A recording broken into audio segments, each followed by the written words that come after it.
लोकाभिरामं रणरङ्गधीरं राजेव नेत्रं रघुवंशनाथं कारुण्यरूपं करुणाकरन्तं श्रीरामचन्द्रं शरणं प्रपद्ये नीलाम्बुजश्यामलकोमलाङ्गं सीता समारोपितवामभागं पाणो महासायकचारुचापं नमामि रामं रघुवंशनाथं आता जैसा हेसी तैसिया नमो तुझ श्रीराम राया तुझे कृपे रघुवर्या स्तुते वदवया सामर्थ्य पुंडलीक वरधारी विठ्ठल श्री ज्ञानदेव तुकाराम प्रभु श्री रामचंद्र भगवान की जय कपिवर्य महारुद्र हनुमान की जय। ओम श्री गणेशाय नमः, श्री सरस्वते नमः, श्री गुरुभ्यो नमः। जय सद्गुरु कर्पूर गौरा अन्य भक्ताची माहेरा चतुरा नादी सुरवरा स्मरारा अगम्यतो भक्तवस्त्रा भक्तपाळका नमः माझे गणनायका आदित्याने कंसांतका देवी अंबिका नमस्कारो। चतुष्टय वाचाची स्वामिनी जी राहिली मृत्यका लक्षणी ती ब्रह्मकुमारी लागोनी अंतकरणी भाईजे सकळ देवात देवता सह शिवाशी पुन्हा नमस्कारो आज्ञेशी माजोनिया प्रेत कल्पाशी प्रकृताशी आरंभितो। ग्रंथकर्ते या ठिकाणी सांगतायत की सद्गुरु स्तवन सरस्वती स्तवन आणि ज्याचं नाव घेतल्यावर विघ्नच येत नाही असं असणारे गणपती बाप्पा ह्या कारण प्रारंभी विनंती करू गणपती। गणपतीचं सद्गुरूचं आणि सरस्वतीची वंदना केल्यानंतर प्रारंभी जर केली तर कुठल्याही कार्याला निर्विघ्नपणे पार पाडण्याचं सामर्थ्य आहे। आणि आता कथेला सुरुवात। हे गरुड पुराण म्हणजे काय? गरुड पुराणामध्ये काय कथा आहे तर भगवान श्री विष्णू आणि गरुडजी या दोघांचा संवाद आहे। वाचा पुढे। नैमिषारण्य सुतमुनी पुराण सांगे अनुदिनी तो कोणे एके दिनी व्याससनी बैसला। आणि नैमिषारण्यामध्ये सुतमुनी पुराण सांगत होते, ग्रंथ सांगत होते आणि एक दिवस असं झालं की महर्षी असणारे व्यास महाराजांची भेट झाली। त्यावेळेस व्यास महाराजांच्या जवळ बसले असताना काय झालं ऐका। तया ते ऋषी शौनकादिक प्रश्न करीते झाले सम्यक यम सर्वांचा जो अंतक यातना अनेक करीत असे। आणि व्यास महाराज कसं आहे जगामध्ये कवी अनेक आहेत, अनेक कवी आहेत पण जगामध्ये महाकवी दोनच आहेत, एक महर्षी वाल्मिक आणि दुसरे व्यास महाराज, ही महाकवी आहेत। आणि व्यास महाराज जवळ बसल्यानंतर ना शौनकादिकांनी विचारलं व्यास महाराजांना, म्हणले हे बघा हे त्रैलोक्य आहे, ह्या त्रैलोक्याचा विस्तार अफाट आहे पण यम लोकामध्ये गेल्यावर काय होतंय आम्हाला माहिती नाही, अजून आम्ही गेलेलो नाही। तिथं काय नेमकं तिथं जीवाबरोबर काय तिथं होतंय, यमाच्या नगरीमध्ये गेल्यावर काय तिथं होतंय आम्हाला सविस्तर सांगा, अशा प्रकारचा प्रश्न शौनकादिक व्यास महाराजांना विचारतात। तयाच्या लोकाचा विस्तार आणि जीवेचा आचार देह त्यागिला कर्म प्रकार कैसा निर्जीव भोगित असे। व्यास महाराजांना विचारलं महाराज तिथं यम लोकामध्ये गेल्यानंतर ना त्या जीवाला काय हानी प्राप्त होते? बर जीव जोपर्यंत तू जिवंत आहे त्यानं जीवनामध्ये काय कर्म केलेले आहेत? जर त्यानं चांगलं कर्म केले असतील तर त्याचं फळ त्याला काय भेटतंय, वाईट कर्म केले असतील तर त्याचं फळ काय भेटतंय? म्हणजे तो जीव यमनगरीमध्ये गेल्यापासून त्याच्या बरोबर काय व्यवहार होतो आम्हाला सांगा। हे अध्यांत निरूपण पुराण सज्ञान संक्षेपण आम्हा सर्वासी कथन एकीकडून पैकी जे। व्यास महाराजांना विचारलं की बाबा सांगा म्हणले तिथं काय काय होतंय आम्हाला समूळ ऐकायचंय, पहिलेपासून ऐकायचंय, साध्यंत ऐकायचंय, काय होतंय यमाच्या नगरीमध्ये गेल्यावर ही सविस्तर वर्तमान आम्हाला तिथलं सांगा असा प्रश्न व्यास महाराजांना हाय विचारतात. सा ऋषीचा प्रश्नार्थ कोणी सुत हर्षयुक्त दृढ धर्म वृक्ष भगवंत तयासी मस्तसे. आणि मग व्यास महाराज वागताय, सांगणारा व्यास महाराज आहेत, ऐकणारे श्रोते. ज्यावेळेस व्यास महाराजांना विचारलं गेलं त्यावेळेस जगाचा जो कार्यकर्ता आहे, ब्रह्मांडाचा जो नायक आहे तो विष्णू आहे. तो जगाचा असणारा जग ज्याच्या आधिपत्याखाली चालतंय तो भगवान परमात्मा आहे. आणि त्याच स्तवन करायला सुरुवात व्यास महाराज म्हणे करतात. वृक्ष रूपी तू भगवान वेद तुझे स्कंद जान पुराणे त्या शाखा गहन यज्ञ सदक्षिण तू कुसुमे. त्यावेळेस व्यास महाराजांनी सांगायला सुरुवात केलं, भगवंता तुम्ही वृक्ष आहे, भगवंत ही पूर्ण वृक्ष आहे, भगवंत रूपी झाड आहे आणि स्कंद आहेत. ती स्कंद त्या झाडाच्या फांद्या आहेत, पुन्हा पुराण आहेत, पुराण त्या झाडाची फळं आहेत.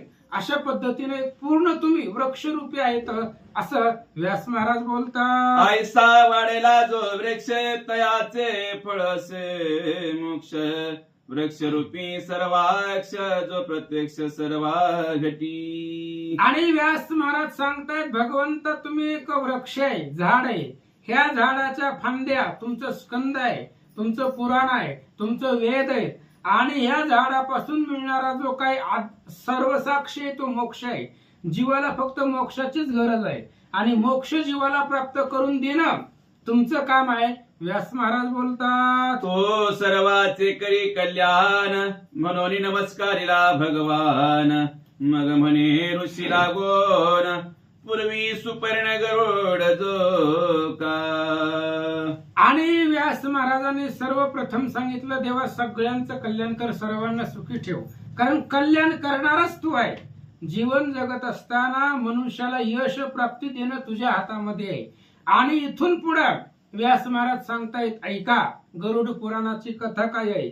जगामध्ये एक पक्षीमध्ये सर्वश्रेष्ठ पक्षी गरुड आहे आणि असा असणारा गरुड होता काही जगात. तो विष्णू प्रते पुसता झाला तुझे या प्रसादे गोविंदा मला अव्यक्त हातगती सर्व लोकाला असे विश्वपाळा मज लागी. आणि गरुडांनी एकदा देवाला विचारलं, कारण देव सर्वांचा मालक आहे, जगाचा ब्रह्मांडाचा कार्यकर्ता भगवान आहे. आणि गरुडानं विचारलं देवाला, सहज म्हणले, देवा मी जगामध्ये सगळीकडे जाऊ शकतो, कुठं जात नाही मी, पाताळामध्ये जातो, स्वर्गामध्ये जातो, सगळीकडे जातो, पण असं एकच ठिकाण आहे मी अजून गेलेलो नाही, ते म्हणजे यमलोक. यमलोकामध्ये मी कधी गेलो नाही, मग जिथं गेलोच नाही तिथली मला माहिती नाही. मग त्या यमाच्या नगरीमध्ये काय होतं हे आम्हाला सांगा, असा प्रश्न गरुडा भगवंताला विचारतात. सर्व लोकाच्या समस्त रचना मी विलोकिल्या मधुसूदना परी याम्य पुरीची रचना माझ्या नयनान दिसेची. गरुडाने सांगितलं, म्हणले देवा तुमच्या कृपेनं तुमच्या आधिपत्याखाली मी सगळ्या लोकांची रचना पाहिली, मला कुठेही जाता येतं तुमच्या कृपेमुळं. पण यमलोकामध्ये जाण्याचा अजून योग आला नाही किंवा तिथं आम्ही गेलोच नाही. तिथं ते असणाऱ्या यमलोकामध्ये गेल्यावर काय होतंय, आता मृत्यू पावलेला प्रत्येक जीव पहिल्यांदा यमनगरीला जातो. महाराज जरी असला तरी प्रत्येक जीव यमनगरीला जातो. तिथून पुढे त्याची विभाजना होती, मग त्याच्या कर्मानुसार त्याला स्थान प्राप्त होतं. मग त्या यमनगरीमध्ये गेल्यावर काय होतं तिथली रचना आम्हाला सांगा, गरुडा देवाला विचारतात. जेथे पिडती पापी जन तेथे नाही माझे गमन या हेतूने तुम्हाला गोर प्रभो प्रश्न करी तसो. आणि गरुडानं प्रश्न केला भगवंताला, म्हणले भगवंता यमनगर म्हणजे पापी लोक यमनगरामध्ये जातात, त्या यमनगरामध्ये माझं आगमन नाही, कारण तिथं वाईट कर्म केलेला जीव त्या यमाच्या नगरीमध्ये जातो. मग तिथं मी जाऊ शकत नाही, कारण मी पुण्यवान आहे. पुण्यवान कशामुळे, विष्णूचं वाहन आहे, विष्णू माझ्या पृष्ठभागावरती आरूढ आहे आणि त्याच्यामुळं मला तिथं जाता येत नाही, मग मी जाऊ शकत नाही. मग तिथं काय होतं सांगा.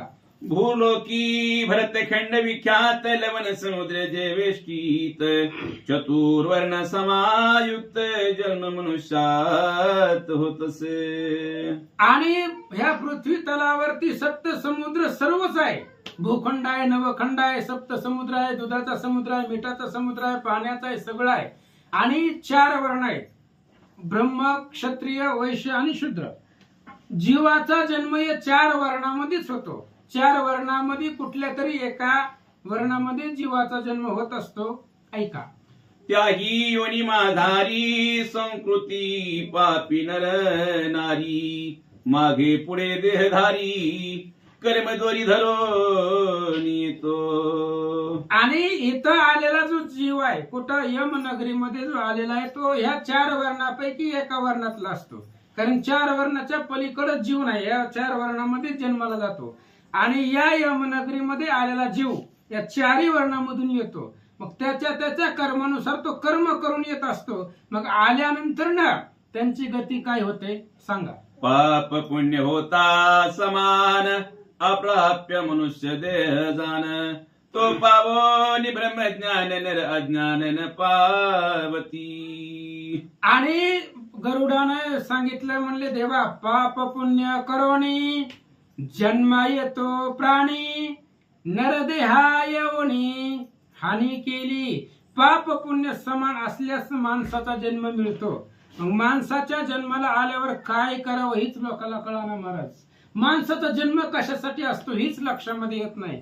मग माणसाचा जन्म मिळाल्यानंतर भजन करावं लागतं. भजन केल्यावर काय होतो, उद्धार होतो, ब्रह्मज्ञान प्राप्त होतं. आणि ब्रह्मज्ञान प्राप्त झालं की मग वैकुंठ, स्वर्ग, कैलास इथं जाता येतं. ही जी काही 84 लाख योनी जीव जंतू आहे, याच्यामधून मुक्त होण्याचा एकमेव मार्ग म्हणजे मनुष्याचा जन्म आहे. मनुष्याच्या जन्मातूनच यामधून मुक्तता होते. आणि हे करण्यासाठी इथं आल्यावर भजनच करावं लागतं, नामस्मरणच करावं लागतं, तर जीवाचा उद्धार आहे. पण लोक करत नाहीत. ऐका. अथवा तुझी नैष्टिक भक्ती मूळ जनन करते आयुष्य सरिता देहांती लोक तया प्रती कोणता.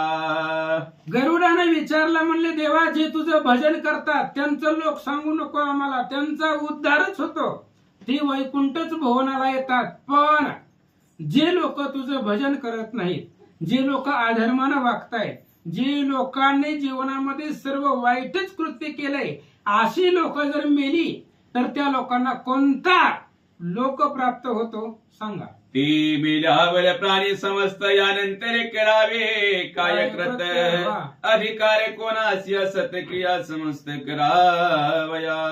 आणि अशा जर जीव कदाचित मेला, त्या जीवाला मेल्यावर कोणता लोक प्राप्त होतो, तो कोणत्या ठिकाणी जातो, बर त्याच्या घरच्यांनी काय काय क्रिया कराव्या लागतात. असा जर जीव मेला, यम लोकाला गेला, पाठीमाग त्याच्या घरची लोक असतात, मग त्यांनी काय विधी आचरण करायचं सांगा. आणि देश काल द्रव्य साहित्य कैसे तयाचे नित्य कृत महारोगे झालिया मृत स्वदेशस्थ परदेशी जे का. आणि आता जीव मरण काय कोणाला सांगून येतो का. कुठेही माणूस मरतो, कसंही मरतो, बोलता बोलता जातो, काय गॅरंटी आहे माणसाची. त्याच्यामुळं देशामध्ये असेल तो जीव, विदेशामध्ये असेल, जिथं मृत्यू पावला असेल, त्याच्या पाठीमागच्या घरच्यांनी काय कृत्य करायचं, किंवा स्वदेशामध्ये असो किंवा परदेशामध्ये असो, तो जीव मरणारा कुठेही असू द्या, पाठीमागच्यांनी काय करावं सांगा.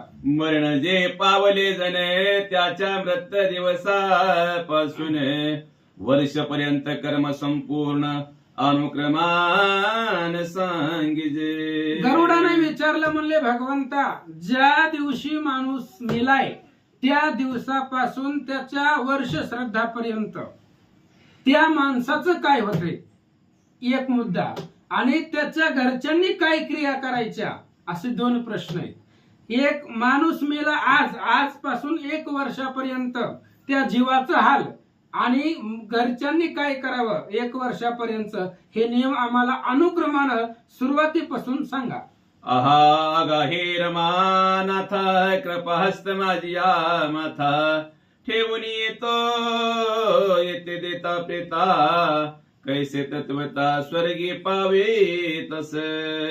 भगवान परमात्मा तुम्हाला काय माहित नाही महाराज, सगळं भगवंताला माहित आहे. वृक्षाची ही पान हाले ज्याची सत्ता, राहिली या हंता मग कोठे, असा असणारा तू भगवंत आहे, ब्रह्मांडाचा नायक आहे. एक सांगा म्हणले, यम लोकामध्ये माणूस जातो पण तो चिरकाळ यम लोकामध्ये राहत नाही, कधी ना कधी तो स्वर्गाला जातो. मग काय कर्म केल्यावर किंवा यम नगरीमध्ये काय शिक्षा मिळाल्यावर तो स्वर्गाला येतो सांगा. ते माधवा निरूपण मज कीजे सकल आपण, ऐसा तक्ष प्रश्न भगवान ऐकोनी जनार्दन बोलला. गरुडाने विचारले, भगवंत आता जे मी तुम्हाला प्रश्न विचारले त्या प्रश्नाचं उत्तर आम्हाला सविस्तर द्या. काय काय प्रश्न विचारलेले आहेत? जीव मेल्यापासून यमनगरीला जातो, सगळे जीव पहिल्यांदा यमनगरीला जाते, कोणीच वैकुंठ स्वर्गाला जात नाही. यमाच्याच नगरीमध्ये जातून तिथून त्याची विभागणी होते त्याच्या त्याच्या कर्मानुसार. पुन्हा जन्मल्यापासून वर्ष श्रद्धापर्यंत तो जीवाला काय हालापेष्ट भोगावे लागतात. पुन्हा त्याच्या घरच्यांनी तो मेल्यापासून वर्ष श्रद्धापर्यंत काय क्रिया करावी लागते. हे माझे प्रश्न आहेत. आता ह्या प्रश्नाची उत्तर आम्हाला सविस्तर द्या. गरुड देवाला विचारतात. वैनतया भाग्यवंता ऐके सर्व यथार्थता, जे त्या पुसिले कश्यप सुता ते तत्वता तुझा कथितो. आणि भगवंताने सांगितलं, गरुडा खूप प्रश्न विचारलाय आणि हा प्रश्न जगाच्या कल्याणकारासाठी आहे. तू विचारले तर तुला व्यवस्थित सांगतो, पद्धतशीर सांगतो, पहिल्यापासून सांगतो. ऐका. श्राद्धाचे भेद तीन सती, नव आणि नव मिश्र म्हणती, तिसरे पुराण निश्चिती, श्राद्ध पद्धती ऐशी त्रिधा. आणि श्राद्ध करण्याच्या 3 पद्धती आहेत. 3 प्रकारच्या पद्धती त्या ठिकाणी सांगितल्या गेल्या. पहिला नव, त्याचं नाव आहे. दुसरं नव मिश्र आणि तिसरं पुराण. ही श्राद्ध घालण्याच्या पद्धती, ही त्याची नाव आहेत. फक्त नाव सांगितली, पुढे ती कसं घालायचं ऐका.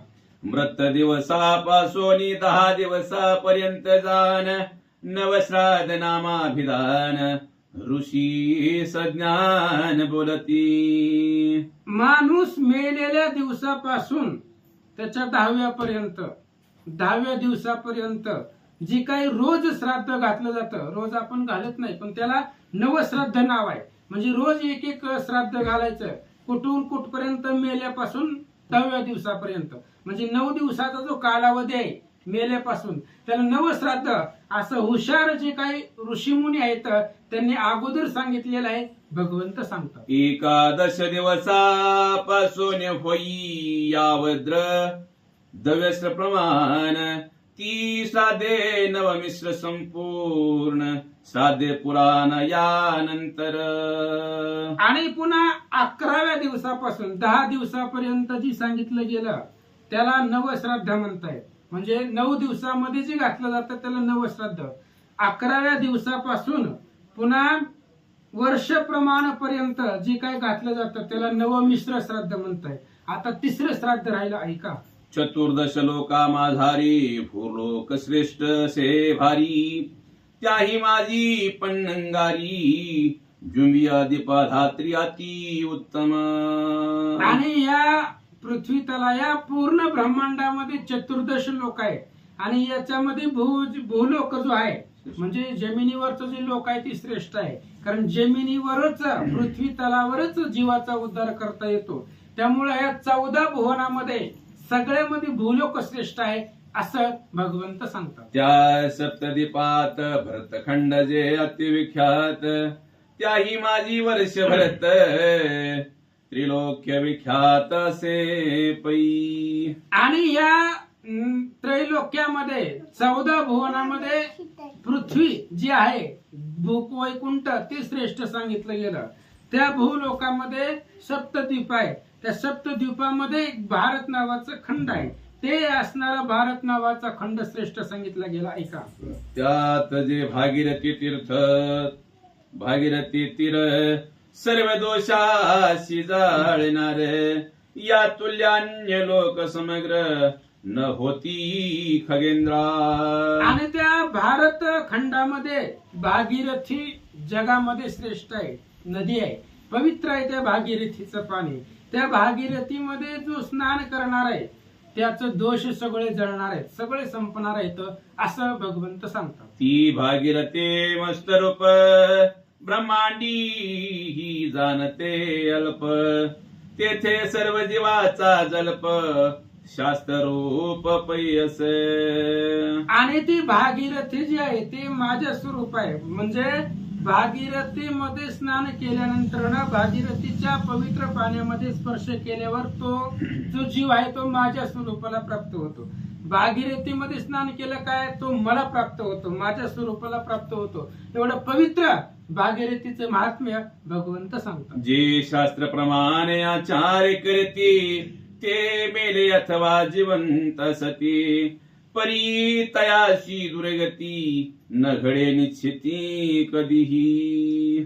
आणि शास्त्रानुसार शास्त्रामध्ये जे सांगितलंय तसं ज्या जीवानं वागलंय शास्त्रामध्ये सांगितल्या पद्धतीनं, तो जिवंत असो अथवा मेलेला असो, जिवंत असताना सुद्धा त्याची दुर्दशा होत नाही कोणाची, जो शास्त्रानं सांगितलेल्या पद्धतीने वागतो. आणि मेल्यावर सुद्धा त्याची दुर्गती होत नाही. जो शास्त्राच्या नियमानुसार वागतो त्याचं कधीच वाईट कृत्य होत नाहीये असं भगवंत सांगतात. जे टाकून शास्त्र मार्गाते वर्तताती कामाचराते. ते धरून पाप मार्गाते दुर्गती ते पावती. शास्त्राला सोडून जे चालतायत ती लोक अधोगतीला जात आहेत, नरकाला जात आहेत, यम लोकाच्या यातना त्यांना भोगाव्या लागतायत. त्यामुळं जीवन जगत असताना माणसानं थोडं तरी शास्त्र पाळावं लागतं. 100% नाही जमू द्या, पण कमीत कमी काय सांगितलंय आपल्या पुराणामध्ये, काय सांगतायत, ग्रंथ काय सांगताय, वेद काय सांगतोय, शास्त्र काय सांगताय, हे थोडस ऐकावं लागतं. ह्याच्या व्यतिरिक्त जो जीव वर्तन करतो त्याच्यासाठी यमनगर फिक्स आहे अशा पद्धतीने सांगतात. जरी उपजेल पश्चाताप तरी ब्राह्मणा प्रार्थो नियमुप. प्रायचित्ते होती निष्पाप कलबी शोटोप त्यागोनिया. आणि एखादा जीव जर शास्त्राच्या विरोधामध्ये वागला पण त्याच्या लक्षामध्ये आला आपण जे केले ते चुकीचं केले, आपण जे वागलोय ते चुकीचं वागलोय, त्याला याचा पश्चाताप जर त्याला झाला तर त्या पश्चातापाचा दोषाचं निवारण करण्यासाठी त्याने एक ब्राह्मण बोलवायचा. आणि जगामध्ये असं पापच नाही की त्याचं निवारण नाही, त्याचा पश्चाताप नाही, त्याचं प्रायश्चित नाही. ब्राह्मणाला बोलवायचं, विचारायचं आणि आपण जे वर्तन केलंय त्याचं प्रायश्चित्त त्या ब्राह्मणाला विचारायचं आणि करायचं असं सांगतात. आणि जे पापा चरते जयासी नसे ज्ञान भक्ती. प्रायचित्ते नाचरता मरती नरक भोगिते ते दारुण. आणि ज्यांनी अशा पद्धतीचं कर्म केलं, शास्त्राच्या विरोधामध्ये वागले, बरं वागले ते वागले, पुन्हा ब्राह्मणाला विचारून प्रायश्चित्त केलं नाही, आपण केलेल्या कर्माचा पश्चाताप आपल्याला झाला नाही, त्याचं प्रायश्चित केलं नाही, ती लोक नरकाला जातात. निर्य भोगल्यावरी जन्म पावते पूर्व पापाची चिन्हे उमटते. त्याची निशाने तुझ प्रती यथा पद्धती निरूपतो. भगवंत सांगतात गरुडा, अशी लोक नरकामध्ये गेल्यानंतर ना परत त्यांना जन्म प्राप्त होतो. जन्म प्राप्त झाल्यावर नरकामधून आल्यावर त्यांची चिन्ह उमटतात त्या नरकाची. सांगतो ऐका. ज्याने पूर्वे मारिला ब्राह्मण अथवा केला अपमान. तो क्षयरोग पावे दारोन सुरापान करी जो. आता भगवान परमात्मा सांगू लागले कोणी कोणी काय काय केल्यावर काय काय होतं.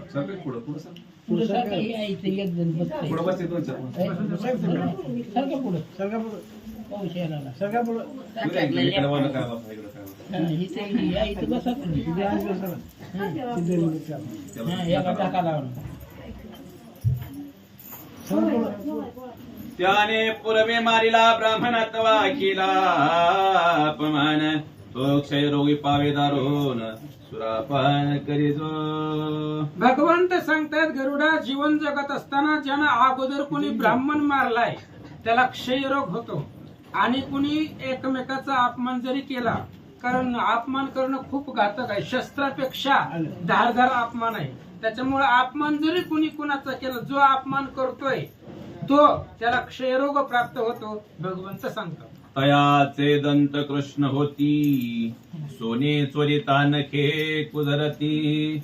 जो भोगी गुरुपत्नी प्रती, दुच्छर्म गती त्या प्राप्त. आता जीव काय केल्यावर काय प्राप्त होतं भगवंत सांगतायत. ज्यानं एकमेकाचं सोनं चोरलं, कारण चोरी करणं हे अधोगतीचं लक्षण आहे. जर चोरलं तर त्याची नखं कुजून जात आहेत, त्याची नखं कुजून जात आहेत. ज्यानं हे नंतरच आहे, ज्यानं ब्राह्मणाचा अपमान केला त्याचे दात काळे होत आहेत असं सांगितलंय. आणि ज्यानं सोनं चोरला त्याचं जे काही नख कुजून जात आहे. गुरुपत्नीचा जर उपभोग घेतला तर त्याला वाईट कर्म, अधोगतीला तो जीव जातो असं भगवंत सांगतात. आपण अथवा अनेक कोणी व्रती, दिधले ब्राह्मणा लागुनी. हरितासाठी सहस्त्रवर्षे प्राणी, तुम्ही योनी वेष्टित पावे. आणि एखाद्या ब्राह्मणाला जर आपण काही दिलं, इथं जमीन सांगितली, भूमिदान आहे, कोणतंही दान आपण एखाद्याला दिलं, महागारी मागायचं नसतं बरं. जर आपण एखाद्याला दिलेलं जर महागारी घेतलं तर तो जे काही किड्या मुंग्याचा जन्म आहे ना, त्या जन्माला तो जातो. कोण? दिलेला जो महागारी घेतो तो. पण किड्या मुंगीच्या जो जीवजंतू आहे त्या जन्माला तो जीव जातो. म्हणून दिलेलं काही घेऊ नका. वाचा. कोणी एक ब्राह्मणा लागून देईनासे ऐकून. जो नर देई नर अज्ञान, कुंभी पाकिस्तान तया प्रती. एखाद्यानं शब्द दिला, तुम्हाला आम्ही देतो, शब्द दिला पण त्यानं दिलंच नाही, फक्त म्हटला तुम्हाला देतो दिलंच नाही, तर तो मेल्यावर तिथं यमलोकामध्ये गेल्यावर मोठी कढई असते आणि त्या कढईमध्ये तेल असते आणि त्या तेलामध्ये त्याला टाकतात. कोणाला? त्या माणसाला ज्यानं सांगितलं तुम्हाला देतो पण फक्त दिलं नाही. त्याच्यामुळे शब्द देणं शक्य होत असेल तर द्या, नाहीतर पुन्हा वरी गेल्यावर आपल्याला भोगावं लागतंय. वाचा. ऐसे अनेक नरक भोगल्यावरी, जन्मोनी होय दरिद्री. यास्तव पंडित चतुरी, आयन परवी गोदान कीजे. आणि अशा पद्धतीचं नरक भोगल्यानंतर आता नरक त्याला कल्पपर्यंत नसतो, त्याचं जोपर्यंत पाप आहे तो पाप संपेपर्यंत नरक असतो. नरक संपल्यावर पुन्हा त्याचा जन्म होतो. जन्म झाल्यावर पुन्हा बी दरिद्री असतं. का दरिद्री असतं? पाठीमागच्या जन्मामध्ये आपण कोणाला तरी फसवलेलं असतंय, शब्द दिलेला असतो तुम्हाला देतो, छळ केलेला असतो, अपमान केलेला असतो. ही जी आहे ती पुढच्या जन्मामध्ये त्याला दरिद्र्य भोगावं लागतं. अशा पद्धतीने सांगतात. एका गोदाने निष्पाप होत, हे अज्ञान पापाचे प्रायश्चित्त. बुद्धिपूर्वकाशी स्मयुक्त प्रायश्चित्त करावे. गोदान सांगितलंय. गोदान सुद्धा शास्त्रामध्ये श्रेष्ठ आहे. पण जे आव चुकून आपल्याकडून पाप झालेले आहेत, आव चुकून म्हणजे काय, न कळत पाप झालेले आहे, म्हणजे सहज बसल्या बसल्या आपल्या हाताखाली मुंगी मिली, न कळत चिलाट मारलं गेलं, ही जे काही न कळत पाप आहेत ती चुकून झालेली पाप गाई दान केल्यानंतर संपतात.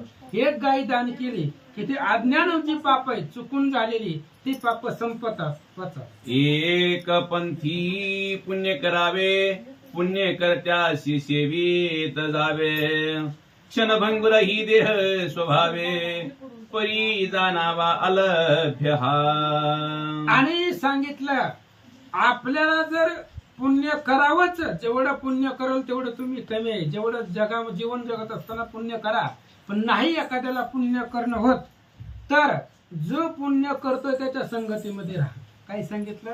नाही आपल्याला पुण्य करणं होत, नाही आपल्याला पोथी पुराणाला येत, पण जो सांगतोय वाचतोय त्याच्या संगतीमध्ये राहा. त्यानं आपोआप घडलं जातं महाराज पुण्य.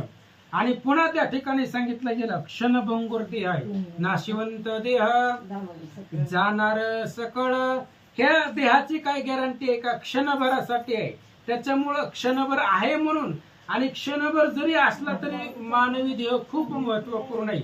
वाचा. ऐसा प्राप्त होऊन देह जे नर सेविते साधू समूह सर्व देखता पडे देह ठाकोर परिग्रहा जातस.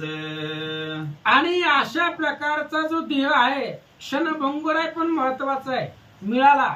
आणि ज्या देहानं ज्या व्यक्तीनं साधू संतांचं सेवन केलंय, ज्या व्यक्तीनं जीवनामध्ये पुण्य केलेलं आहे, पुराण केलेलं आहे, भगवत धर्म केलेला आहे, अशी लोक सगळ्यांच्या समोर जरी त्याचा देह पडला तरी तो त्या ठिकाणी सद्गतीला त्याचा देह लागला जातो असं सांगतो. ऐसे जाणून या खगपती धर्मार्थ लावावी संपत्ती ग्रहामध्ये धनाची वस्ती सदृद सांगाती स्मशानी. आता भगवंताला माहित आहे महाराज यमाच्या नगरीमध्ये काय होतंय. देवाला काही कळत नाही हो, देवाला सगळं माहिती असतं. देवाने सांगितलं गरुडा मेलेला जीव तिथं यमाच्या नगरीमध्ये जातो आणि यमाच्या नगरीमध्ये गेल्यावर तिथल्या लोकांना सांगतो की ह्याच्या घरामध्ये किती पैसा आहे, कुठं कुठं लपवून ठेवलेला आहे. घरामध्ये किती पैसा आहे हे यमाच्या नगरीमध्ये कळतं. त्याच्यामुळं तुमच्याकडे जर संपत्ती असेल तर थोडासा दान धर्म करा, सप्त्याला वर्गणी द्या, पोथी पुराणाला करा, साधू संताला द्या, अतिथीला द्या, दान धर्म करा, अन्नदान करा.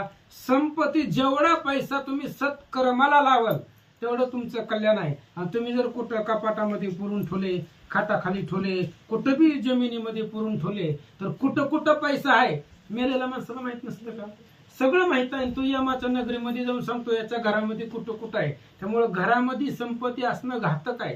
ठेवा, तुम्ही जीवन जगत असताना थोडंच फार लागतं, पण जेवढा पैसा तुम्ही सत्कार्याला वापराल तेवढं तुमच्या जीवनाचं कल्याण आहे. भगवंत गरुडाला सांगतो. शरीर ते अग्नी जाळीत पाप पुण्य सवेत पापे नरासल्या लिप्त निरय प्राप्त जाणीजे. खूप महत्वपूर्ण सांगितलंय महाराज. माणूस मेल्यावर त्याला जाळतात, पण जाळल्यानंतर ना त्याचं शरीर संपतं. त्या माणसाचं शरीर तिथं संपतं, पण पाप पुण्य त्याच्या संग जातं. पाप पुण्य माणसाला भोगल्याशिवाय सोडत नाही.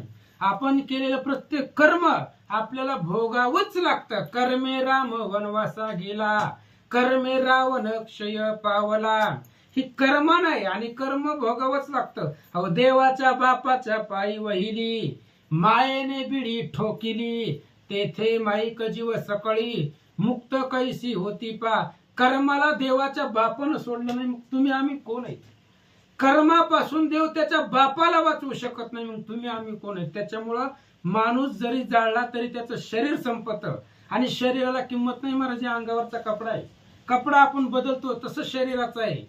कपडा बदलल्याप्रमाणे शरीर बदलतायत, शरीराला किंमत नाही. शरीरामध्ये भगवंत आहे तोपर्यंत त्याला किंमत आहे. म्हणजे आत्मरूपी चैतन्य आहे तोपर्यंत शरीराला किंमत आहे. त्याचं चैतन्य संपलं की ती शरीर जाळतात, पण त्याच्या चैतन्यरूपी आत्म्याबरोबर पाप पुण्य बरोबरीला जातं. आणि जर पुण्य असेल तर त्याला वरती सुख भेटतं, पाप असेल तर काय काय दुःख भेटतं. ऐका, पुण्य असल्या बरोबरी तो प्राणी चढे स्वर्ग पायरी मृत दिवसापासून नरी सरपरी उक्त विधी जो का. आणि ज्याच्या बरोबरीला पुण्य आहे तो यमाचं नगर ओलांडून स्वर्गाच्या पायरीवरती जातो. म्हणजे यमाचं नगर हे बायपास आहे, यमाच्या नगरीतूनच जावं लागतं सगळ्याला, तो ओलांडता येत नाही. पण ज्याचं बरोबर पुण्य आहे तो यमाचं नगर ओलांडून स्वर्गाला जातो. आणि ज्याचं जीवामध्ये ज्याच्या जन्मामध्ये पाप आहे तो त्या यमाच्या नगरीमध्येच राहतो. तिथं गेल्यावर त्याचं काय हाल अपिष्ट होतात ऐका. तो विधी करावा आवश्यक असल्याही मनुष्य रंक ग्रहस्थानी क्रिया त्याग व्रत त्याग ब्रह्मचारी. आणि मग तो जीव यमनगरीमध्ये गेल्यानंतर ना पुन्हा त्याला पीडा होऊ नये याच्यासाठी विधी करावा लागतो. मग विधी करायचा कसं? आता पाठीमाग जो व्यक्ती गेलाय त्याच्या पाठीमाग मनुष्य जर संपत्तीहीन असेल, रंक असेल तर त्यानं काय काय करावा, द्रव्यवान असेल तर त्यानं कसं करावं ऐका. तपस्वी असो निग्राम सेवित संन्यासी इंद्रियेन रक्षित हे चारी आश्रम नव्हेत विटंबना निमित्त पै करते. आणि अनेक नियम सांगितलेत महाराज. ज्याला जे दिलंय त्यानं त्याच नियमामध्ये राहावं लागतं. तपस्वी आहे, तपस्व्याला काय असतं? साधक असतो, भगवंताच्या प्राप्तीसाठी तो तपस्या करत असतो. त्यांना गावामध्ये यायचं नसतं. हे नियम असतात, शास्त्राचे नियम असतात, तरी तो गावामध्ये येतो. संन्यासी आहे, संन्यासाला काय असतं? संन्यासाला गृह आश्रम नसतो, तो व्यक्त असतो, स्वतंत्र असतो. त्या संन्यासाच्या ताब्यामध्ये इंद्रिय नसतात, त्यानंही इंद्रिय सोडून दिलेले असतात आणि विषयाचं बघतो, संन्यासी घेतो. ह्याच्यामुळं पाप कर्म वाढत जातं. वाचा. सर्व धर्म ही असे पुरुष दूर त्या जावे तुक्यात, संसाराविषयी आसक्त मानस आसुनी विशेष ब्रह्मज्ञान बोलती. ब्रह्मज्ञान कशाला म्हणायचं महाराज? ब्रह्मज्ञान अफाट आहे आणि ब्रह्मज्ञान सखोल आहे. एवढं सोपं नाही ब्रह्मज्ञान. आसोनी संसारी जीवे वेगुकोरी, संसारामध्येच राहायचं, पण संसाराची आसक्ती मनाला स्पर्श करू द्यायची नाही, त्याला ब्रह्मज्ञान आहे. लय अवघड नाही. संसार प्रत्येकाने केला महाराज. कुणी संसार सोडून दिलाय हो? सगळ्यांनी केलाय. पण संसार करून परमार्थ करायचा, संसारामध्ये राहून चिटकून बसायचं नाही, त्याची आसक्ती मनामध्ये ठेवायची नाही. वाचा. ब्रह्मांड मंडपा माझारे धर्म बाह्य बरोबरे, त्याते टाकीती अत्यंपरी, ते निरय नगरे पावते. ह्या संसारामध्ये आपला जो धर्म आहे तो धर्म ब्रह्मापेक्षा, ब्रह्माच्या बरोबरीला धर्म सांगितला. आणि धर्म टाकून जी लोक वागत आहेत ते अकल्प पर्यंत नरकाला जात आहेत महाराज. खूप आहे ते अकल्प, म्हणजे खूप संख्या येते आणि एवढ्या दिवस त्याला नरक भोगावा लागतो. कोण? जो धर्म सोडून वागतो, धर्मामध्ये सांगितलेले नियम पाळत नाही. धर्म ही ब्रह्मदेवाच्या बरोबरीला सांगितलेला आहे. धर्म आणि ब्रह्म सारखा आहे. जेवढी किंमत ब्रह्माला आहे तेवढी धर्माला आहे. आणि धर्म टाकून जो वागतो तो अकल्प पर्यंत नरकामध्ये राहतो. वाचा. जरी स्वधर्म असे हीन, तरी उत्तम परमधर्माहुन, स्वधर्मे मिलिया कल्याण, परमधर्माने वाचता भय. आणि जो स्वधर्मानं वागलाय, धर्माच्या विरोधात जो वागलाय तो नरकाला जातो. आता जो धर्मानं वागलाय, स्वधर्मानं जो वागलाय तो कुठं जातो? त्याचं मेल्यावरही कल्याण होतं. जो धर्मानं वागलेला आहे, जीवनामध्ये धर्म कार्यच केलं, कारण भगवंतही धर्मासाठीच असतो महाराज. धर्म रक्षावया अवतार घेसी. भगवंतच धर्म रक्षणाचं काम करतो, माणसानं का करू नये? भगवंत धर्मच रक्षणासाठी येत असतो. म्हणून धर्म रक्षणासाठी किंवा धर्मानं जो वागतो तो मेल्यावरही त्याचं कल्याण होतं, भगवंत सांगतात. तस्मात या उभय लोकात आचार श्रेष्ठ असे सत्य, आचाराही नाशी वेद पुनीत, न करती नित्य पठताही. तशा पद्धतीने या लोकांमध्ये, या म्हणजे मृत्यू लोकांमध्ये आचार श्रेष्ठ आहे महाराज. आचाराला किंमत आहे. तुम्ही वागताय कसं याला महत्व आहे. तुमच्याकडे संपत्ती किती आहे हे लोक बघत नाही, याचं आचरण पाहतायत. आणि आचरणालाच किंमत ग्रंथकर्त्यांनी सुद्धा दिलाय. भगवंत सांगतायत गरुडाला, आचार किती श्रेष्ठ आहे. माणसानं वागावं कसं. वागताना जर माणूस चुकला तर त्याला वेद सुद्धा पावन करू शकत नाही, कोणताच ग्रंथ त्याला पावन करू शकत नाही. त्यामुळे आचरणामध्ये चुकू नका, भगवंत सांगतो. आचार हाची परमधर्म, तो न त्या जावा तुंतम, संकट पडता ही परमश्रेष्ठ धर्म रक्षावा नरे. आचार हाच धर्म आहे. आता मग अशी सांगितलं धर्माचं पालन करायचं, धर्मानं वागायचं. मग धर्म काय? आचार, तुमचं वागणं ही धर्म आहे. सत्य धर्म आहे. पुढे सांगितलं आचार ही प्रथम धर्म आहे आणि दुसरं सत्य आहे. म्हणजे माणसानं सत्यानंच वागावं, खरंच बोलावं, अशा पद्धतीने सांगतात. सात्विकांची करावी संगती, त्या जावे राजसंता स्माप्रती, त्याजे ज्याचे संगती दोषाची प्राप्ती, होय नरक गती अनुसेवे. आणि मग संगती कोणाची? म्हणजे जीवन जगत असताना काय करावं. आणि ह्याच्या गरुड पुराणामध्ये सांगितल्याप्रमाणे जर वागलात तर तुमचं कल्याण आहे. ह्याच्यामध्ये सांगितलेल्या पद्धतीनं वागलं तर निश्चितच स्वर्गाला जातो, तुम्ही वैकुंठाला जाता. मग कसं वागायचं? आचार काय सांगितला? साधू संतांची संगत करायची. कमीत कमी साधू संत नाही भेटू द्या, चांगल्या माणसाच्या संगतीमध्ये राहा. आणि कोणाच्या संगतीमध्ये राहू नये जो पूर्ण दोषानंच भरलाय. जन्मल्यापासून ज्यानं पाप कर्म केलेला आहे, वाईट प्रवृत्तीचा आहे, त्याच्या संगतीला राहायचं नाही. कारण संगती दोष आहे. संगतीनं सुद्धा माणसाचं वाटोळं होतं. म्हणून आचारहीन व्यक्तीच्या संगतीमध्ये येऊ नका. साधू संतांच्या संगतीमध्ये राहावा, भगवंत सांगतात. स्वर्गी जाते सात्विक जन, तामसासी नरक स्थान, राजसासी भूलोक जान, गीता प्रमाण असे आशी. आता हे ग्रंथकर्त्यांनी सांगितलंय, मी जी बोलतोय ती खोटं बोलत नाही, गीता साक्षी प्रमाण आहे. गीतेमध्ये असं सांगितलंय. काय सांगितलंय? स्वर्गी जाती सात्विक जन. जे काही सात्विक लोक आहेत, जगामध्ये 3 गुण आहेत, त्रिगुण आहे. त्रिगुणामध्येच माणसाचा जन्म होतो, रजतम आणि सत्व. मग जे काही सत्व गुणामध्ये लोक जन्मलेले आहेत ती स्वर्गाला जात आहेत.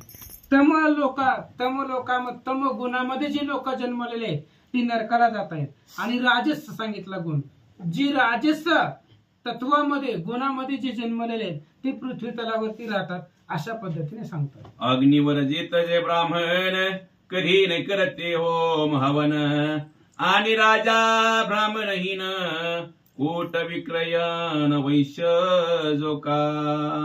आणि ब्राह्मण आहे, यज्ञोपवित ब्राह्मण आहे, पण ब्राह्मणाचं काम काय असतं? यज्ञ करावा, हवन करावा. पण ब्राह्मण कधीच होम हवन करत नाही. राजा आहे, राजा जरी असला तरी राजाचं कर्तव्य असतं ब्राह्मणाच्या अधीन राहावं. राजाचं काम आहे. राजानं जर खोट्या पद्धतीनं वागला, वाईट प्रवृत्तीनं वागला तर त्याचीही अधोगती आहे. ब्राह्मणाची सुद्धा अधोगती आहे. कधी? ब्राह्मणाचं काम आहे यज्ञ करणं, ते जर त्यानं नाही केलं तर तोही अधोगतीला जातो, असं सांगतात. तो आणि शूद्र जातीत जन्म पावनी सेवन करीत, पत्नी पतीलाही वंचित, नरक निश्चित भोगती हे. नरक कोणाला आहे हे सगळे, म्हणजे नरकाला कोण जातात हे सांगायले. कोण जातात? आतापर्यंत काय सांगितलं मी?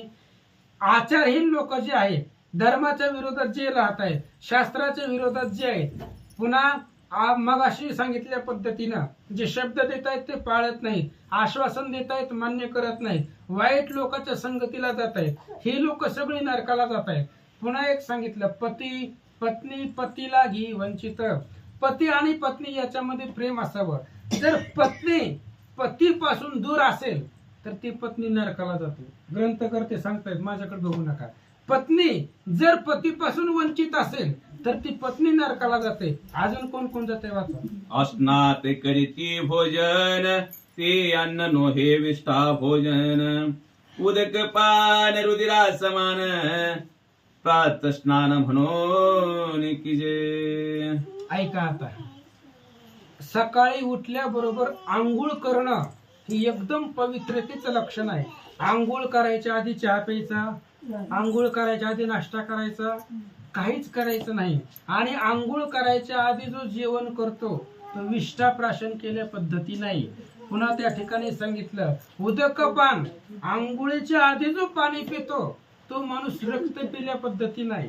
म्हणजे आंघोळीच्या आधी काही क्रिया करायच्या नाहीत. जेवण करा, पाणी प्या, नाश्ता करा, पण कधी? उठल्याबरोबर आधी आपण बाहेर जाऊन येणं मग आंघोळ करणं. आंघोळ केल्यापासून पुढे सगळं नियम करा, असं ग्रंथकर्ते सांगतात. या स्तवची आचरवते, स्नान करोनी तर्पणाते, की जे नातरी रुधिराते, प्राशिल्या दोषासे पावतस. याच्यासाठी जी काही आचारवंत लोक आहेत, आचारानं वागणारे जी लोक आहेत, ती अगोदर स्नान करतायत. स्नान केल्याशिवाय ते कुठल्याही पद्धतीचं कर्म करत नाहीत. आणि स्नान करण्याच्या अगोदर जे कर्म केलंय ते रुधिर प्राशन पद्धतीनं आहे, असं सांगतात. खंडन पेशनारी पंचसुन, याचा दोष असे गहन, म्हणून प्रायचितार्थ जाण, पंचसुलक्षण यज्ञ निर्मिले. म्हणून आता जीवन जगत असताना अनेक पद्धतीचे आपण कर्म करत असतो. ते कर्म त्या ठिकाणी असतायत, पण त्या कर्मापासून झालेल्या प्रायश्चित्तासाठी जगामध्ये यज्ञ निर्माण सांगितलेले आहेत. 5 यज्ञ आहेत. भगवंतानं ही 5 यज्ञ जीवाची पापापासून मुक्ती करण्यासाठीच निर्माण केलेले आहेत. ऐका, तीन टाकावे एकही दिवस टाकिता घडे निरयवास अल्पान्यायी दंड विशेष यमधर्म सरस करी तस. यम निर्दय आहे बरं. यमाला कोणाची दया येत नाही. ती लहान बघत नाही, म्हातारा बघत नाही, काही बघत नाही. आणि यमाकडे अजून एक नियम आहे महाराज. थोडा जरी अन्याय असला तर तो जास्त दंड देतो यमाच्या नगरीमध्ये. माणसाची किंचित चुकी असू द्या पण तो अफाट मोठा दंड देतोय. हे यमाचं कर्तव्यच आहे. अशा पद्धतीने यमनगरीमध्ये गेला. अल्प चुकी असू द्या, आपली थोडीशी असू द्या, पण यमनगरीमध्ये अफाट दंड भोगावा लागतो.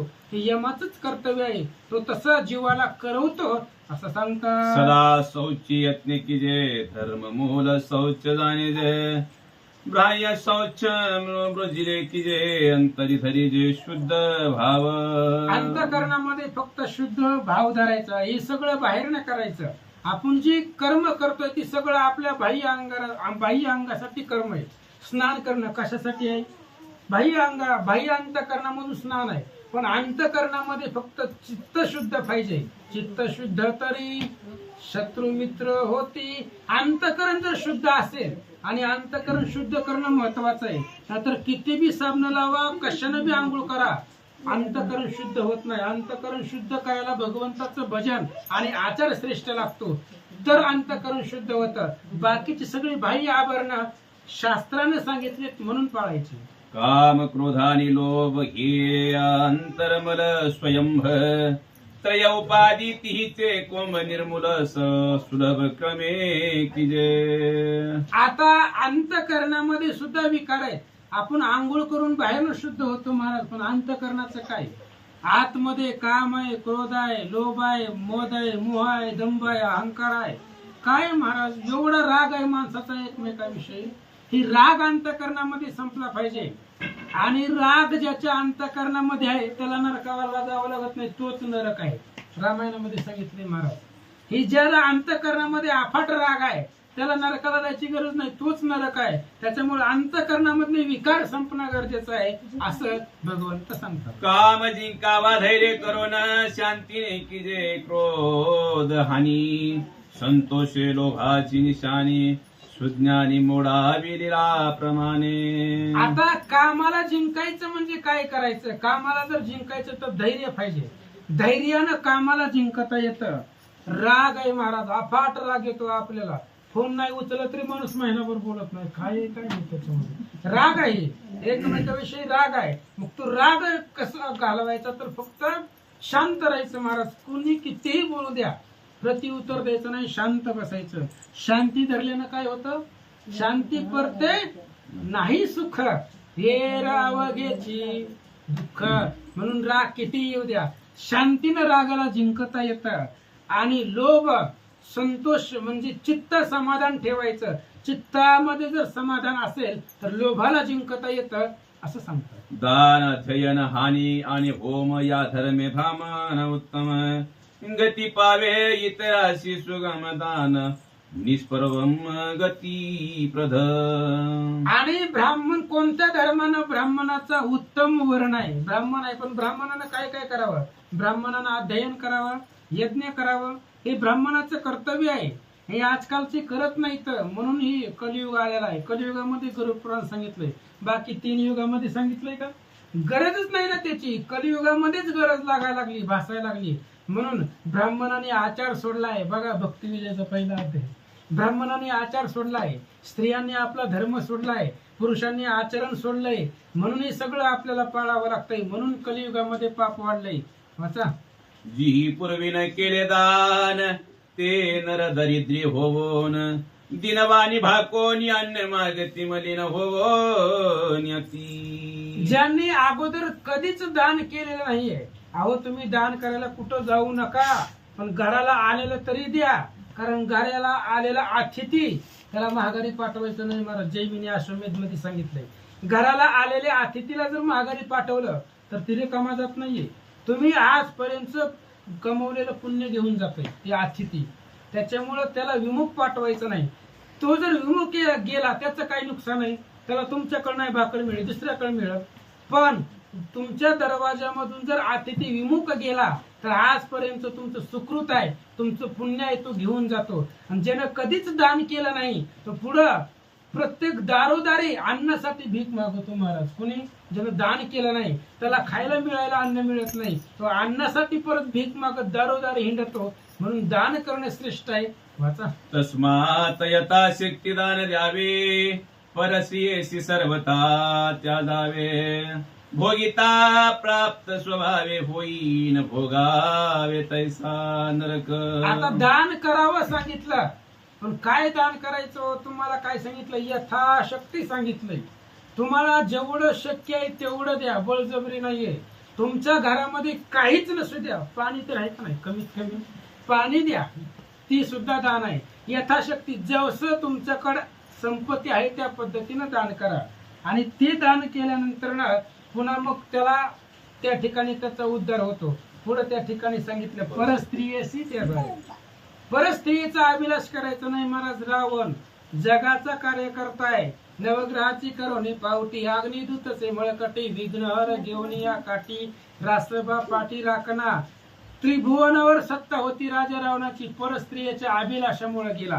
पाणी पाजायला त्याला कोणी राहिलं नाही. त्याच्यामुळे परस्त्रियेचा अभिलाष करायचा नाही आणि दान धर्म करायचा. पुढे वाचा. नहुशेषची इच्छा धरली, चंद्राने गुरुपत्नी भोगिली. प्रजापती लागी भुली, पडले स्वकन्या देखता. परस्त्रियेचा अभिलाष पाठीमाग कुणी केला? प्रत्येकाला केल्यानंतर ना कर्म भोगावंच लागतं. नहुष राजा आहे, नहुषानं इंद्राच्या पत्नीचा अभिलाषी धरला गेला. इंद्रानं चंद्रानं गुरुपत्नीचा अभिलाष केला, इंद्रानं अहिल्याचा अभिलाष केला.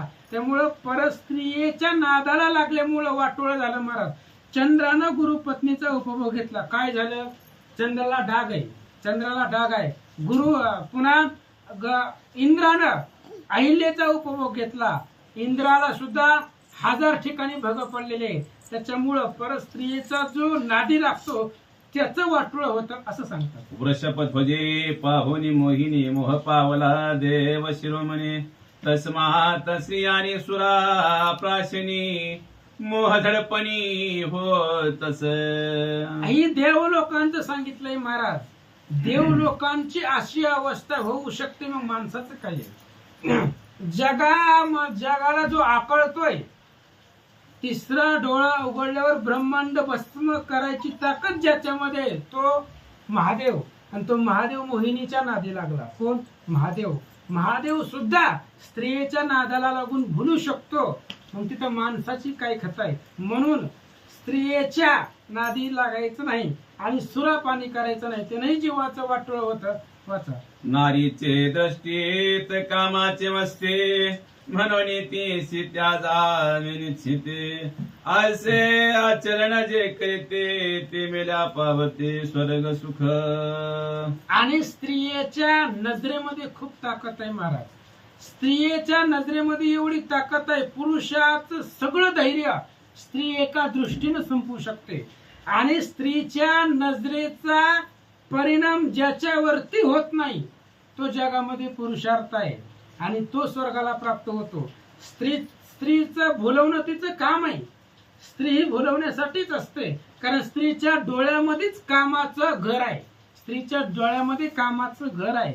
म्हणून स्त्री त्यागावी. स्त्रीचा त्याग जो करतो तो त्या ठिकाणी अशा प्रकारचं जो आचरण वागतो तो मेल्यावर त्याला स्वर्ग प्राप्त होतो, अशा पद्धतीने सांगतात. जैसे शीत काळे उष्ण काळे, तैसे कर्म करावे वर्षा काळी. जेणे पावे सुखान वाळे, दुःख काजळी न लागो कदा. माणसानं जीवन जगत असताना महाराज अशी काही कर्म करावी लागतात ज्याच्यामुळे आपल्याला मेल्यावर सुख होईल. आपण इथं आहे तोपर्यंत इथली चिंता करतो, पोराचं, नातवाचं, पंतवाचं, सगळ्याच बघतो, पण स्वतःचा विचार करत नाहीये. स्वतःचा विचार करा, आपण मेल्यावर काय होणार आहे. कारण आपण ज्याच्यासाठी कमवून ठेवतोय तो त्याची मदत आपल्याला होणार नाही यम लोकांमध्ये गेल्यानंतर ना. मग असं आचरण करा. जसं 3 ऋतू असतात महाराज. उन्हाळ्यामध्ये आपण वेगळं कर्म करतो, पावसाळ्यामध्ये वेगळं करतो, थंडीमध्ये. जसं वर्षाकाळी आपलं कर्म बदलतं, असं कर्म करा की तुम्हाला कधी दुःख झालं नाही पाहिजे. सुख मिळावं जीवाला असं वागा ग्रंथकर्ते सांगतात. ऐसे कर्म विवेकयुक्त मनुष्य जन्म जो का पावत त्याने व्हावे विष्णू भक्त भवपास समस्त तोडावा. आणि अशा प्रकारचा मनुष्याला जन्म प्राप्त झाला त्यानं विष्णूचं भक्त व्हावं.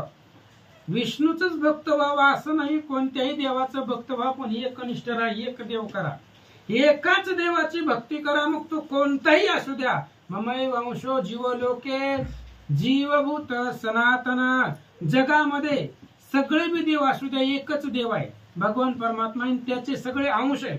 त्याच्यामुळे कोणत्याही देवाची भक्ती करा, पण एका देवाची भक्ती केल्यानं त्या जीवाचा उद्धार होतो असं सांगतात. विष्णू भक्ता वाचून प्रसूत ते जहुनी वंद्या उत्तम सत्य यास्तव सर्व अवस्थात धर्मनेमस्तानुष्ठावा. विष्णू भक्ताशिवाय एखादी वंद्या सुद्धा वंदनीय आहे, पण विष्णू भक्ताशिवाय सांगितलं म्हणून विष्णू भक्त श्रेष्ठ आहे. आणि धर्म जे सांगितले आतापर्यंत त्या धर्माचं आचरण करा, भगवंताची भक्ती करा, तुमचं कल्याण निश्चित आहे. अर्थ आणि काम जाण जे हे अनर्थाचे दोघी कारण ऐसे जाणवणी मनीषण रात्र दिन विष्णू ते स्तविते. अर्थ आणि काम हे अनर्थाचं घर आहे, पैसा ही अनर्थाचं घर आहे. आणि पैशामुळं भावाभावामध्ये भांडणं होत आहेत, म्हणजे पैशामुळं सुद्धा संबंध तुटतायत. पैसा ही अनर्थ आहे आणि काम भावना ही अनर्थ आहे. त्याच्यामुळे ही सगळं त्याग करायचा आणि विष्णूची भक्ती करायची, त्या जीवाचा उद्धार आहे असं सांगतात. अगा पुण्यवंता वैनत्या तू आलोकाच्या उपकारार्था मज पुसली प्रश्नाचर्या ती व्याख्या तुझ्या लागे सांग तसे. आणि मग भगवंत सांगतात गरुडा तू प्रश्न विचारलाय लोकांच्या कल्याणासाठी विचारलाय, याच्यामध्ये लोकांचं कल्याण आहे. आता हे जे बोलते ते भगवान श्री विष्णूचं बोलणं आहे, ह्यातल्या मधलं एक ना एक शब्द भगवान श्री विष्णू बोललेले आहे. त्यामुळं ह्या गरुड पुराणानुसार आचरण केलं तर त्याचं कल्याण आहे. आणि लोकांच्या कल्याणासाठी तू प्रश्न विचारलाय. तर पहिल्या अध्यायामध्ये काय काय सांगितलं गेलं, काय आचरण केल्यावर काय त्याला फळ प्राप्त होतं. पुन्हा हे जे काय श्राद्ध आहे 3 श्राद्ध सांगितली गेली. माणूस मेल्याच्या 3ऱ्या दिवसापासून 9व्या दिवसापर्यंत जे काय रोज केलं जातं अशा प्रकारची श्राद्ध या अध्यायामध्ये निरूपण केली गेली. पुन्हा कोणी कोणी काय काय केल्यावर काय काय प्राप्त होतं हे या अध्यायामध्ये निरूपण केलं भगवंत सांगतात. अनुक्रमेची सांगतो तुझं सावध होई पक्षी आज प्रश्नार्थ सर्व समज श्रवण काज धरो चित्ते. भगवंत सांगतात गरुडा ही पहिला अध्याय आहे, त्याच्यामुळं पहिल्या अध्यायामध्ये जास्त सांगता येत नसतं, थोडं कसं सांगावं लागतं. कारण ह्याच्यामध्ये थोडं कसं सांगितलं म्हणजे श्रोत्यांना आनंद वाटतो. आम्ही जर 12 वाजेपर्यंत तुम्हाला सोडलंच नाही, उद्या आम्हाला बोलवचं का, म्हणून थोडकं सांगावं लागतं. पहिल्या अध्यायामध्ये जास्त लांब व्हायचं नाही, पहिला अध्याय थोडका असतो. याच्यामध्ये आता थोडं सांगितलंय. आता उद्यापासून अनुक्रमानं जीवाची काय स्थिती उत्पत्ती काय काय होत आहे सगळं सांगतो, ऐका. जो धर्मशास्त्र न करी श्रवण तो न उद्धरे कदा जाण ऐसे बोलिला श्री भगवान अध्याय संपूर्ण पै होता. आता या अध्यायाचं सार एकाच ओळीमध्ये सांगितलंय. जो धर्मशास्त्र ऐकत नाही त्याचा उद्धार कधीच होत नाही, कधीच होत नाही. त्याच्यामुळे धर्मशास्त्रानं सांगितल्याप्रमाणे वागावं लागतं. ही पहिल्या अध्यायाचं सार आहे. पहिल्या अध्यायामध्ये काय सांगितलं, धर्मानं वागा, तुमचं कल्याण निश्चित आहे. गरुड पुन्हा माझारी पवित्र प्रेत कल्पभारी गरुडा निरोपी श्रीहरी ऋषीशी सत्राने कथी सुत. या गरुड पुराणामध्ये काही नाही, फक्त जीवाची अवस्था यमलोकामध्ये गेल्यापासून म्हणजे माणूस मेल्यापासून त्याचा 1 वर्षापर्यंतचा प्रवास गरुड पुराणामध्ये. माणूस आज मेला 1 वर्षापर्यंत तो फिरत असतो.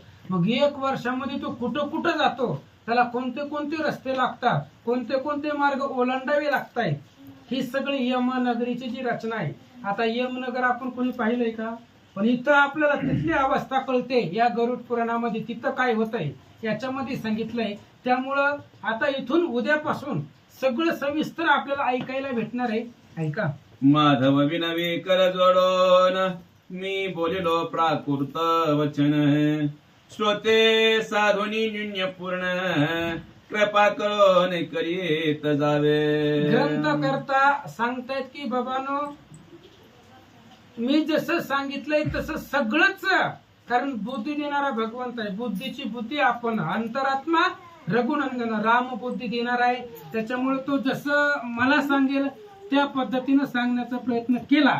याच्यामध्ये जर तुम्हाला काही कमी वाटलं आम्ही सांगितल्या पद्धतीनं तर तुम्ही ते न्यून करा, त्याची पूर्णता करा, कारण तुम्ही हुशार आहेत. श्रोते तुम्ही महिषाची आहे मूर्ती, त्याच्यामुळे तुम्ही बुद्धिवान आहेत. आमच्या जर सांगण्याचं काही चुकलं तर ते तुम्ही पूर्णपणे करा, कारण आम्हाला भगवंतानं बुद्धी दिली त्या पद्धतीनं सांगण्याचा प्रयत्न करतो. ग्रंथकर्ते सांगतात. इति श्री गरुड पुराणे प्रेतकल्पे गरुड नारायण संवादे प्रथमोऽध्याय गुडः पुंडलिकावते श्री ज्ञानदेव तुकाराम पंढरीनाथ भगवान की जय.